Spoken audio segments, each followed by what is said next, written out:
and oil's got us fussing and fighting, and I do believe it's time we was done.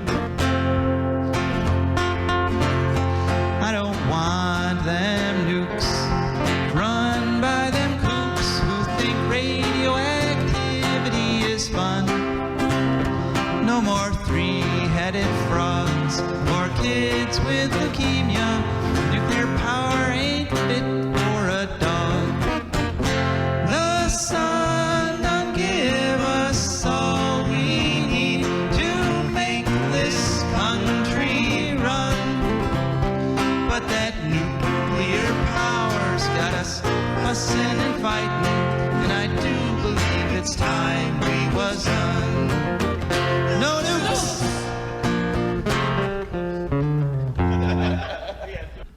Good morning, Toledo, and good afternoon, Columbus, and hello to those of you listening on the internet, wherever and whenever you are.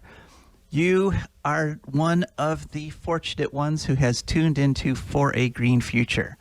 For a Green Future is a show where we talk about ecology and the environment, and we talk about them in the ways that they affect you, your wealth, your health, your happiness, the happiness of your friends and family and pets and gardens and every living thing about you, because that's what ecology is all about.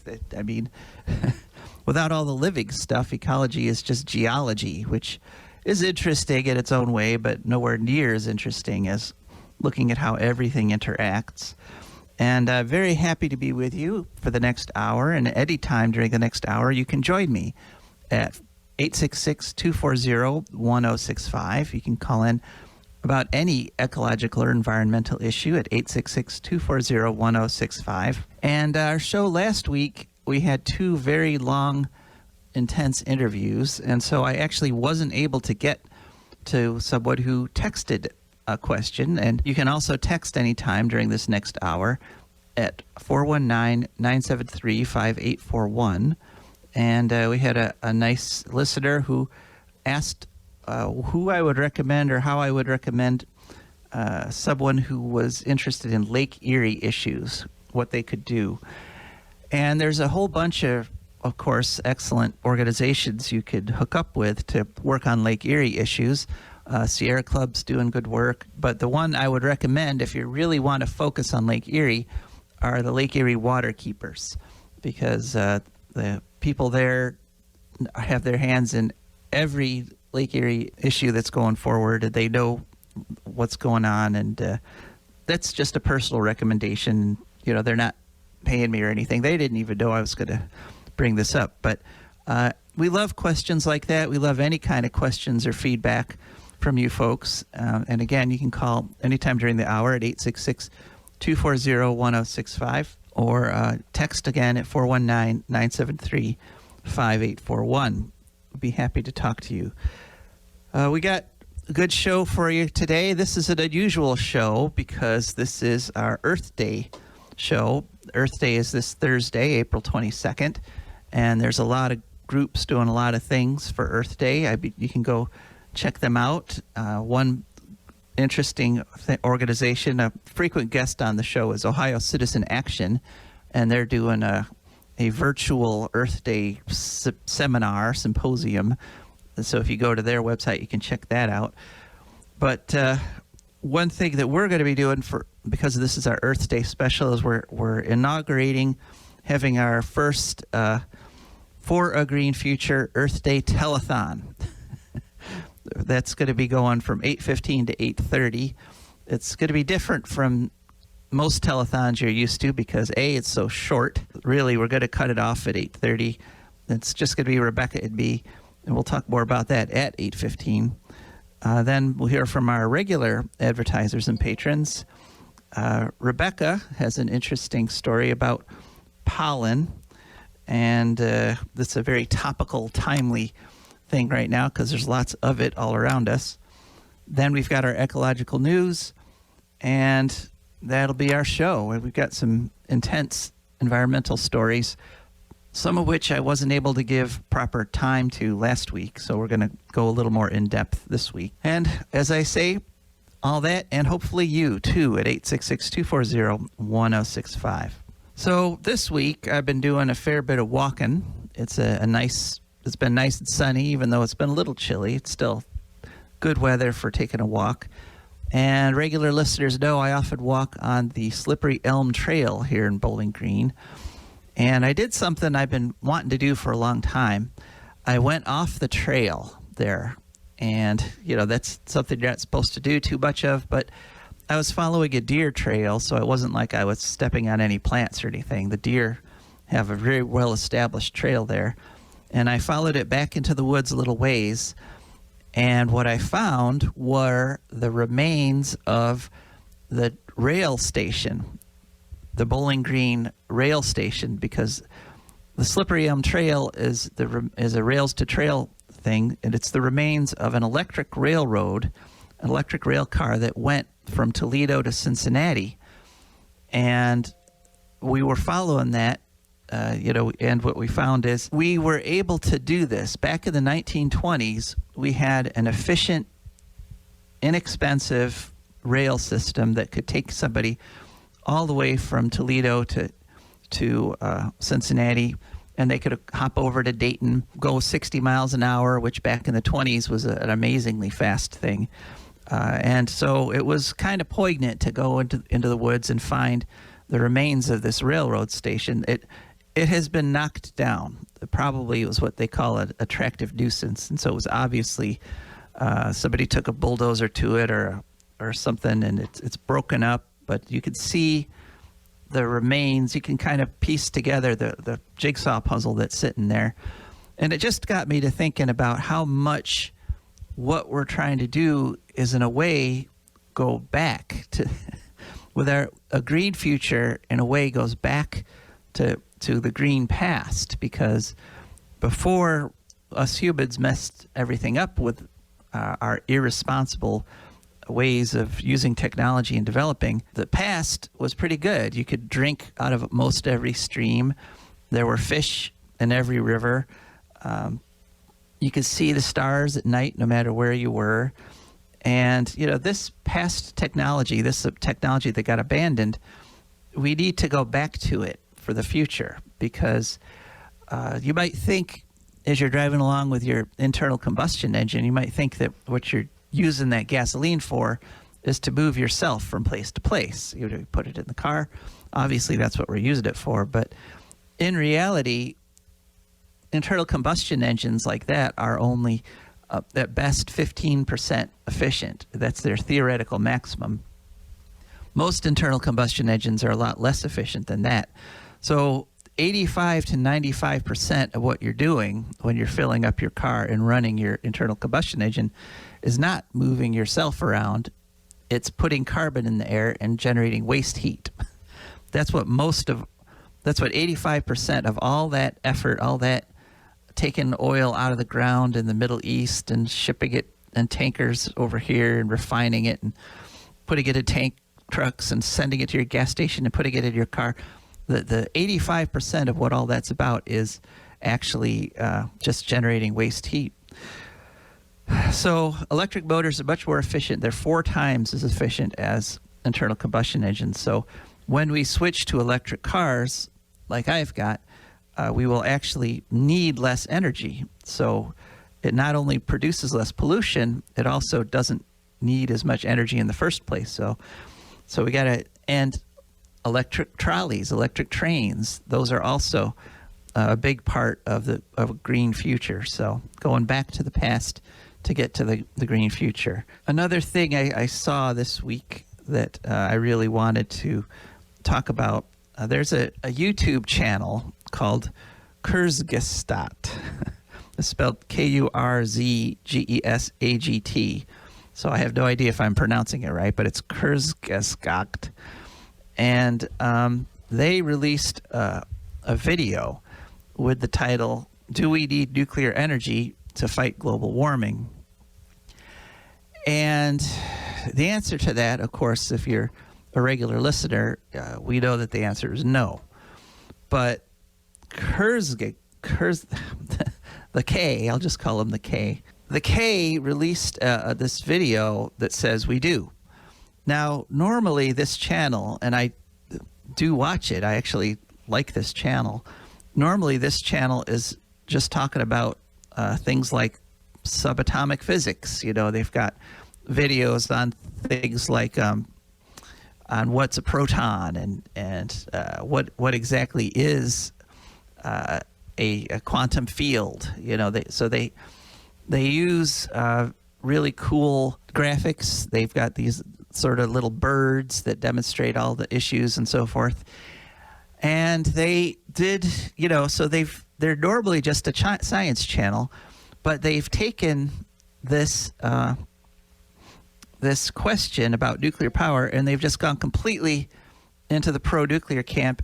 And it was one of the slickest, cutest, because they have cute little birds as their demonstrators there and their animations, slickest, cutest piece of pro-nuclear propaganda I've ever seen in my life. I mean, they literally just took all the falsehoods, all the half-truths, all the things that just don't add up when you actually look at the numbers about nuclear energy, and just plunked them in this video.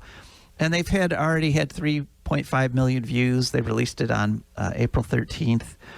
And it's just a reminder that the forces that want to push things like nuclear and fracking and all these anti-environmental things that are literally destroying the ecological system that supports all of us, they've got tons of money.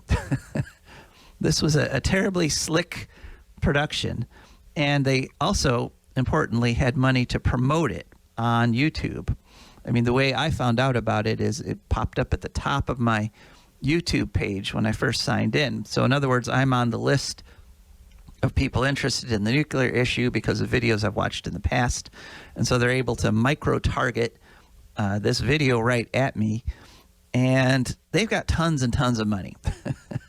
All right. Plus, they get ads shown on their videos while they're being played, because they've got millions of viewers signed up. People who signed up because this show does years of just basic science videos that are really cool, really informative. I like them, but then they stray off into advocating nuclear power, and that is a big difference. And so this is one reason I decided we needed to do our telethon today, because we may not have the millions of dollars that are being poured into things like this misleading video that the Kurzgesagt, the K, produced, but we do have the truth. We have the information.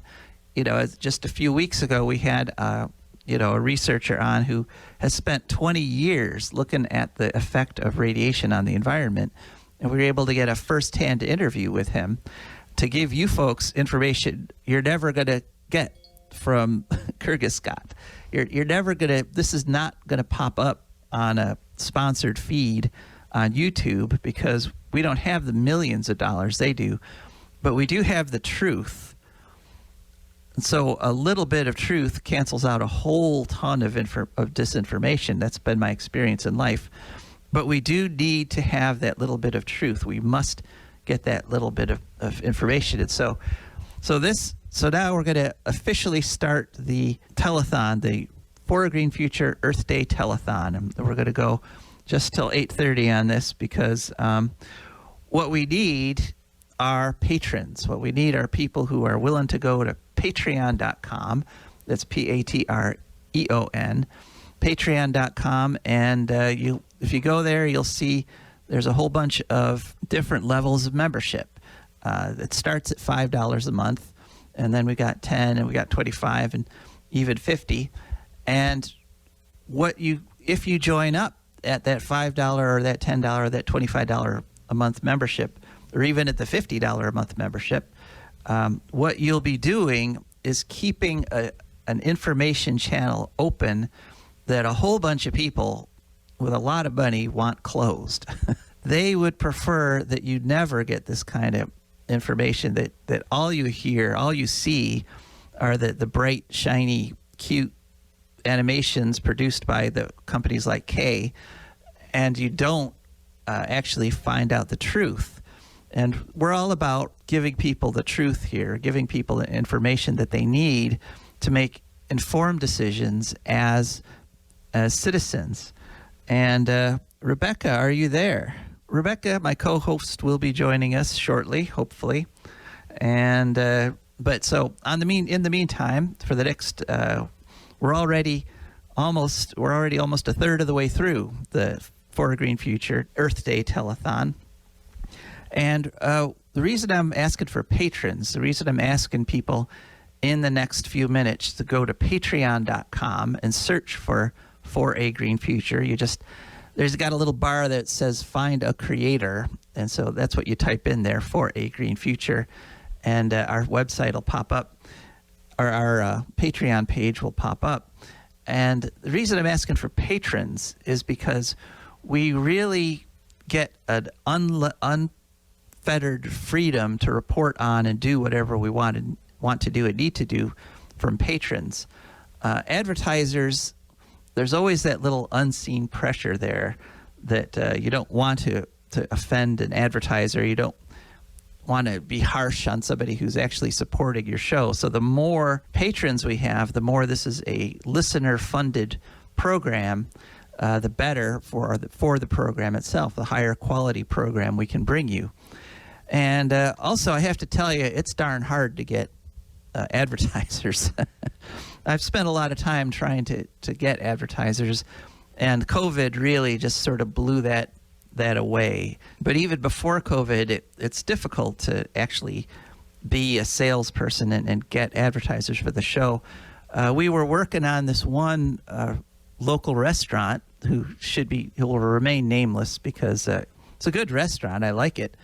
But we did this whole presentation for them. We worked up a sample advertisement for them.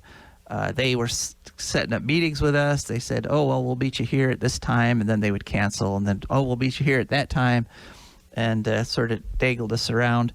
And after a couple months of this pursuit, the PR person, because they use things like Twitter to promote their business, the PR person said, oh, well, we don't actually have any advertising. We don't do any advertising.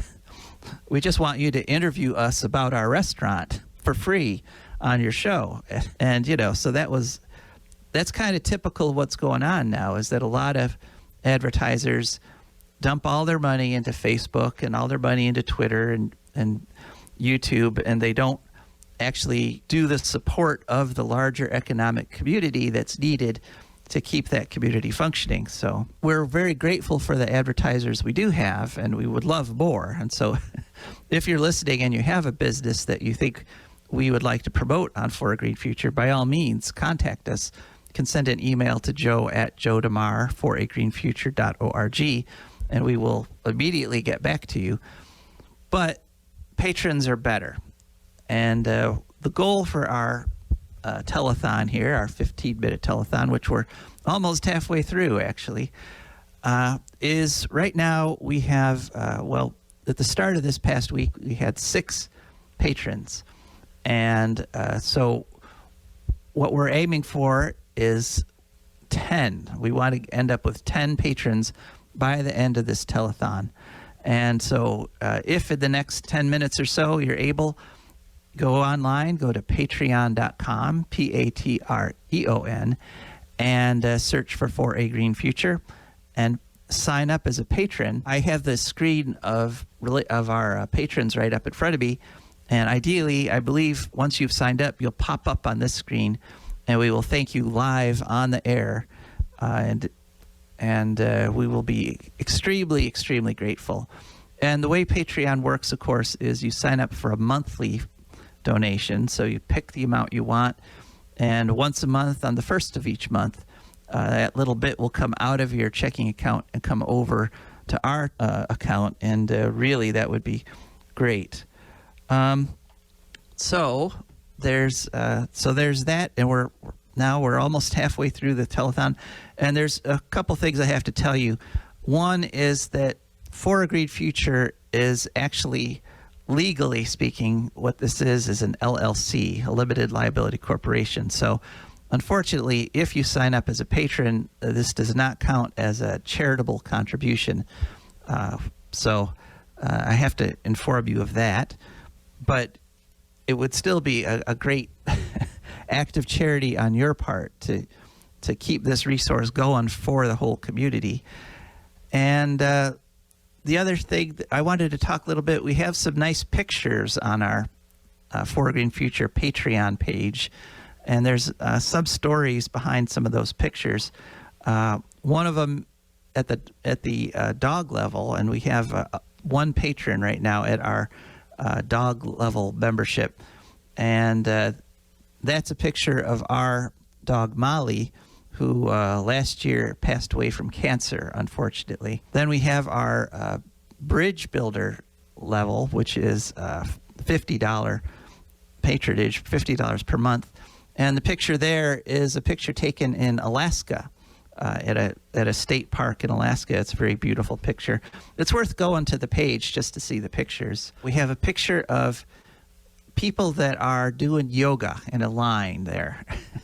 And there's actually a little bit of a story behind that picture.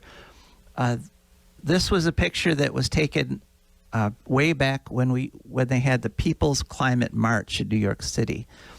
And the People's Climate March was this amazing thing that 400,000 people showed up and marched in support of cutting greenhouse gas emissions and essentially saving the planet. And what I did at that time was I rented a van and took a van load of people over to New York City for that amazing protest. And so what that picture is on the way there and on the way back, we stopped at a rest stop and did some yoga for stretching. And it's a cool picture. It's a nice picture. It was a great trip. We sang songs and it was really inspiring to be amongst 400,000 people. Parade, or the march part of the protest, actually started, took an hour and a half for the front of the line to get going and then get all the way back to where we are. And it's just a reminder that most everyone actually wants to save the planet. Nobody wants to be destroying the planet with what they're doing. But the problem is, of course, that they can't have the information. They can't change their behaviors. They can't stop destroying the planet if they don't have the basic information about what's happening to them and what's happening to the planet. And that's what we strive to give here at For a Green Future. And we strive to do it every week. We try to do it with a little bit of humor.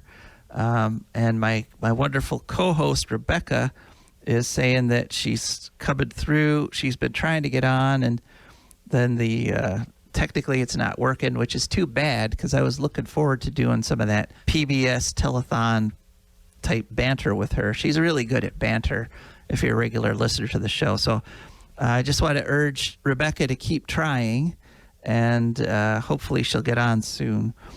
But it's kind of a metaphor for what's happening right now in the world, because our voices, the voices of the environmentalists, the voices of the scientists, are largely being drowned out, and we're unable to connect to the large groups of people because we can't break through these electronic cocoons that the information companies create for you. You know, when the search engines that you use and the items that you search for, they all get made into a profile of you. And private companies have these profiles, so they know what you like, they know what you're interested in. And so they target the stuff you actually see to your tastes. And so we create these little electronic bubbles that people are stuck in, and they don't get information from outside that bubble. And that's one reason I was so keen on doing this as a radio program, because radio is one of those few mediums that still reaches out to everybody. You know, everybody's got a radio in their car. Everybody has the possibility of just tuning into that channel on the fly or at random and learning stuff and hearing stuff from outside the bubble. And it's really desperately needed, and we really appreciate everybody. And I'm getting the word that Rebecca is still valiantly trying to get back on, but hopefully she will, because I'm looking forward to her report on pollen that's going to come after the break. So anyway, right now what we're trying to do is to get to the double digits in our patrons. We have a number of very loyal patrons who've really helped. And I do want to announce that we do have a new patron. So, Russell, if you could cue the music, or not the music, the applause. Let's hear it, Russell. All right. So, our new patron is Becca. Becca from Columbus has signed up as a continuing patron, and so we want to thank Becca from the bottom of our hearts, and she's going to be helping create the green future. I mean, that's the whole point of this show.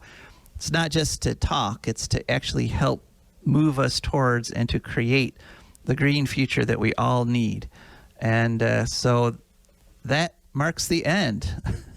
But as they used to say, phone lines are still open. That is, the internet is still working. So at any time during the next hour or the next half hour, if you go on to patreon.com and sign up to be a patron, I'll see it on my screen and I'll report on it, and we will stop everything and do some applause for you. So that's patreon.com, Patreon. And of course, you could do that anytime that you're able. Just head on over and sign up to be a patron. Okay, well, that concludes our telethon, and I hope you enjoyed it, and I hope you're really considering actually signing up at some point as a patron. But now we're going to hear from our advertisers. For Green Future is brought to you by the Wood County Park District. The Wood County Park District is a natural resources conservation agency. They protect natural spaces, maintain quality green spaces. They provide engaging programming, and they teach people to love and respect nature. They restore wildlife habitat, and they lead people on outdoor adventures. There are several ways to get in touch with Wood County Parks. That one is to call them at 419-353-1897. That's 419-353-1897. And another is to go to their website, wcparks.org. And they have a nifty app you can download. Just go to any app store and search for WC Parks. The Wood County Parks protects natural spaces in Wood County for all to enjoy from 8 a.m. to 30 minutes past sunset every day of the year. And so please patronize the Wood County Parks. It's free. Okay, so now we actually got a text from a listener during our telethon. And this listener has asked us to remind people that as bee swarm season approaches, if you see a swarm of bees in your yard or in your house, don't turn a hose on it. Don't grab pesticides or Raid or something and try to spray them. No, that's dangerous to them or dangerous to you. And it's, we need bees. We need pollinators. They're in big trouble. So this listener has texted to ask me to remind people to look for, it's very easy to just search on Facebook or search on the internet. And there are many people who will come and take a wild swarm of bees, beekeepers who would be happy to come and get that swarm of bees and just take it over to their apiary. And because wild bees are a valuable commodity. So if you see some wild bees, definitely search, just do a little bit of searching for somebody to take them, and don't try to fight a beehive with chemicals or water. It will not end well either for the bees or for you. Okay, so Russell informs me that we do actually have Rebecca. She has succeeded in coming on. Rebecca, are you there? Well, Russell may have informed me of this prematurely. Rebecca, hi. Are you there? Hello. Okay. Hi. Oh, I there thought you I was are. not there. I heard you talking on my phone, which was on the bed because I'd given up. Right. We'll never give up, Rebecca. Never surrender. Right. That'll teach me.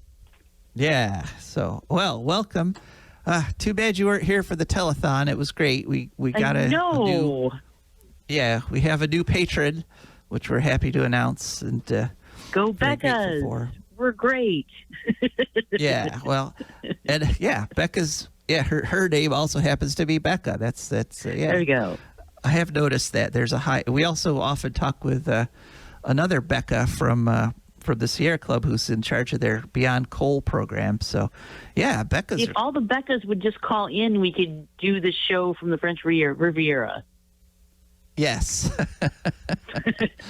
that would be nice. Regularly, yeah, that would be great. Yeah.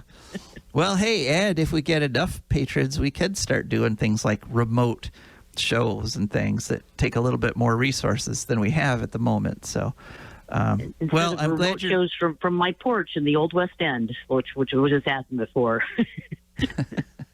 There you go. So, I'm sure had you been able to be part of the telethon, Rebecca, we would have dozens of patrons right now. But we're very grateful for the one we got in 15 minutes, which is not a bad rate compared to like a PBS telethon, really. So I know they go on for weeks and weeks. When you told me, we have to do something like a PBS telethon, I thought, make people's ears bleed. You mean? I hate them so much.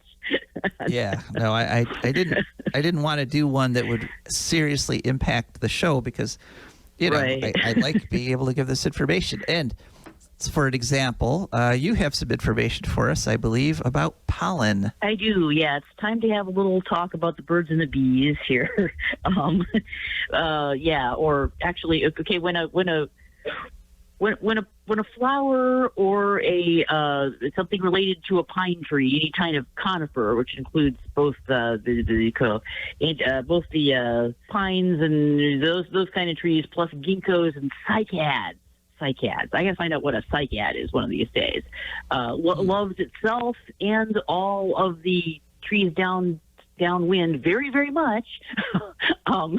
It produces something called pollen, either out of a male pine cone or out of a stamen, which is basically an anther which produces the pollen on a little stocky thing, a filament. Both the male and female, the pistils and stamens both have an ovary or an anther variously on a little stocky thing, but the little stocky things have different names according to the gender, although they're both just basically little stocky things. I guess that doesn't sound important and scientific enough or something. But yeah, pollen is produced in the anther, and it's called a male microgametophyte. Microgametophyte. It's a usually yellow, sticky, microscopic powder. So if you can see something in the air, like people get mad at goldenrods or what are those cottonwoods, because they produce something that looks cloudy and clouds up the air. If you can see it, then it's not pollen. Fun fact. Basically, this is something that it's not really plant sperm. It has plant sperm in it because it contains both vegetative, just sits there and doesn't do anything matter, and the generative matter. So, okay. Yeah, then, as we know, sometimes, some flowers like to reproduce with bees or wasps or something, but some just use the breeze and it just, floats around and tries to find a stamen or a pistil and with ovum in it and form a pollen tube, something called a pollen tube, where it just kind of burrows in and finds the ovule. But yeah, the problem with all of this comes in when the fact that sometimes it doesn't go in the right place. It goes up your nose instead. And your body thinks that it is in some kind of, because it's microscopic and particle, your body thinks that it is either some kind of a bacteria or a virus or something, and just goes nuts. And I looked this up. It's incredibly complicated. The bonds on a blast cell, and then histamine is released, and the white cells, go and run off and try and kill it, except for it's not really doing any harm. And then the histamine just runs around in your bloodstream, just messing stuff up. Histamine is actually but it has a beneficial role in not only the immune system but digestion. So you need histamine, but then you have too much and bad things happen. So that's when stuff swells up and gets stuffy. Yeah. Your dough starts running. The study of pollen is called palynology, and it's useful in paleoarchaeology, paleontology, archaeology, and forcenics. And nasal allergies to pollen is called pollenosis. And specifically, hay fever refers specifically to allergies to grass pollen. So basically, it's not really so much that the pollen is poisoning you. It's an autoimmune problem. It's just, it's one of those things where your body decides something is dangerous and goes nuts for no reason. I see. Huh. All right. But some people might think, I wish there was no pollen, but if that happened, then actually we'd be in bigger trouble. We would all starve to death very, very quickly if that happened. So that's not good either. Yeah, I saw a cartoon once about autoimmune disorders where it was like this person just sitting there and their body goes, something's wrong. And the person goes, no, nothing is wrong. Everything's fine. And the immune system goes, no, something is wrong. I must kill it with fire. Hurt self. See, aren't you proud of me? Yeah. That's what your body is doing to you because it got all overexcited over pollen. Yeah, I think that one of the best examples of pollen tubes is actually corn silk, because I understand it. Corn silk is actually a pollen tube, and that's how So if you like corn, you're going to have to put up with some runny noses in the springtime, or in the summertime. All right. True. Thank you very much, Rebecca, for that You're welcome. Interesting report. And now I guess we'll go on to our environmental news segment, Eco News. All right. Last week, something I was only able to mention in one sentence, but which deserves more sentences than that, is the fact that we hit a record level of CO2 in the previous week in April. We have reached the highest level of CO2 in the past 3.5 million years, basically. And that was information from the NOAA laboratory. They measure the carbon dioxide level at Mauna Loa at the National Oceanographic and Atmospheric Administration Research Center there. But also, something I didn't have time to mention was that it was also a record in methane. And methane is a gas, another greenhouse gas, that's 82 times more potent than carbon dioxide. Luckily, there's not as much of it in the atmosphere. But one thing I noticed about the methane graph, and I hadn't actually looked at the methane graph in detail before, but they only started measuring methane back around 1983 or so globally, and they have methane measuring stations all over the planet, and they average it all together. So it's a very reliable number. And unfortunately, the methane is going up exponentially. I'm looking at the graph. That's an exponential curve. So we're in trouble because the increase in CO2 seems to have triggered another biological process, because most of this methane seems to be coming from biological sources rather than just leaked fracking gas and things like that. It could be things like melting tundra or methane producing bacteria in the bottom of reservoirs or in the ocean. Whatever it is, we need to stop it, because it's since there isn't as much methane, even though it's much more potent. I did some calculating. It's essentially like taking that CO2 number, which is just about 420 parts per million right now, and toss another 24 or so parts per million of CO2 on. It's like an equivalent.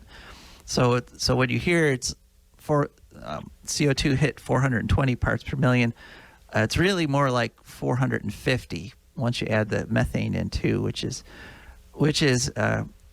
not good. We got to make this transition quicker, folks. Okay, another story I wanted to talk about, and this one is a story that is just such a perfect illustration of ecology, such a perfect illustration of the interconnectedness of things and the kind of grasp of all topics that ecologists need to have, a grasp of every sort of science, and it all kind of got demonstrated in this story. And that is that Dr. Susan Wild from the University of Georgia has discovered the cause of bald eagle deaths down around reservoirs in the southern part of the United States. The poor eagles, it's been a number of years where people have noticed that the eagles would have trouble flying. They would fly into poles and things. They'd have trouble perching, and their wings, when they did stop, they'd have this characteristic droop to them. And they found out that what's happening is there's a neurotoxin in their systems that actually attacks their nervous system directly and eats holes in their brains, unfortunately, that this eventually leads to death.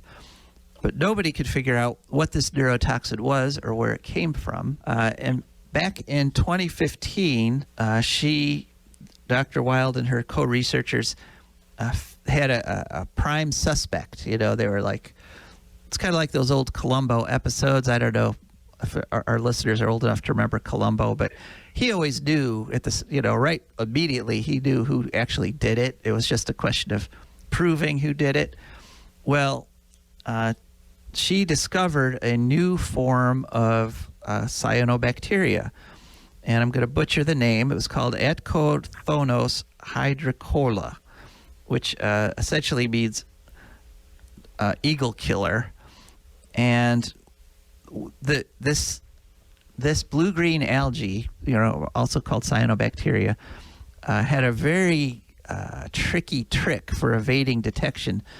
It would grow on the bottom side of the leaves of an invasive species called hydrilla, and it was exactly the same color as those leaves. So you literally, looking at the leaf, you can't tell that there's cyanobacteria on there.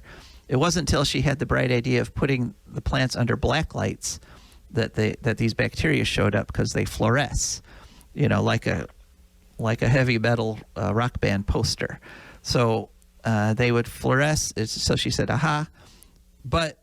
And she discovered this way back in 2015, and she was like, okay, I've got blue-green algae. I know they make all kinds of weird stuff. Probably they're creating this neurotoxin that's killing the eagles. But she couldn't get the algae to do it again, and she couldn't make that link. She couldn't catch them in the act. So what finally happened this past year is they figured out that the blue-green algae needs bromine to make the toxin, and bromine isn't usually available in the water. It only happens during the spring and fall, when the water column in a pond, which is normally stratified with warm water at the top and cool water at the bottom, what happens in spring and fall is that the water mixes, that those layers, those nice neat layers, get all mixed up, and water from the bottom of the pond, which has some bromine in it, gets carried up to where the weeds are, and the blue-green algae says, aha, bromine, this is my chance, and makes the neurotoxin that kills the eagles. And unfortunately, it turns out that this neurotoxin also kills fish and reptiles like turtles and small mammals too, and so probably if humans are eating fish that have this toxin in them, they will also get holes in the brain, which we don't need more humans with holes in the brain. That's a terrible thing. We're barely doing all right with allegedly normal human brains. Right. So no holes. It's just that what really captured me about this story was just the depth of it. I mean, this woman, these researchers, had to take the chemistry of the water, the actions of the water column throughout the year. They had to find this bacteria, which, by the way, is a completely new bacteria, and it doesn't match any other blue-green bacteria. It seems to be its own family of bacteria, and they combine all that together And the cause of this whole thing was somebody about 20 years ago had a fish tank, because these hydrilla, it's an invasive species, they were sold in aquarium shops as a cute decorative plant to keep in your aquarium. So somebody 20 years ago took their aquarium and dumped it in a reservoir, and this invasive species started taking over. And now what we have is dying eagles, and it just the way things are interconnected. This story really demonstrates that even the smallest act can have huge impact, and it takes an incredible amount of research and time to kind of figure everything out and see all the connections. And that's what they did with this story. So they're not sure what they can do about it. They're not sure about a solution, but that was a story I thought it was worth, anybody who's interested in ecology would be worth noticing. You hear a lot about aquariums, stuff out of aquariums messing things up, don't you? Yeah, I mean, people try to make these isolated little ecosystems in their living rooms, which can be very beautiful, and it's a wonderful hobby. But then they do things like dump them in the local reservoirs, and that can really destroy local ecosystems. Consider native fish in your aquarium, maybe. Native fish are cool looking. They're maybe not as colorful, but, they have their own charm. They do. Native fish and plants. They really are cool. I mean, that's one thing they have over at that sporting goods shop over in Rossford. There, that huge one. Oh, I can't remember the name of it. Yeah, I heard they have a big tank. They have this huge tank which has got all kinds of native Ohio species in it, and they're just as interesting, folks. So. Or there's a sort of a little mini aquarium down in Bowling Green in I think the biology building. Like, it's just a big classroom with all kinds of tanks with native fish and stuff in it. Oh, I'll have to. And they just let anyone pretty much walk in. All right, thanks. Okay, another story. Someone has made an attempt at putting a dollar figure on the effect of invasive species. And I have to say right from the start, this number is way low. I could see big holes in it. And in fact, the researchers themselves admit this number is way low, because they only put in numbers that they had actual documentation for. So they didn't, if they knew something had a cost, but they couldn't document the cost, they didn't include it. And the cost to the global economy from 1970 to 2017 for invasive species attacks are as $1.28 trillion. So yeah, $1.28 trillion. And what they were trying to do is one of the things they did is they identified the most expensive species in terms of dollar figures, cost to the environment, and the top 10 are the biggest one. Well, we'll go from 10 to 1.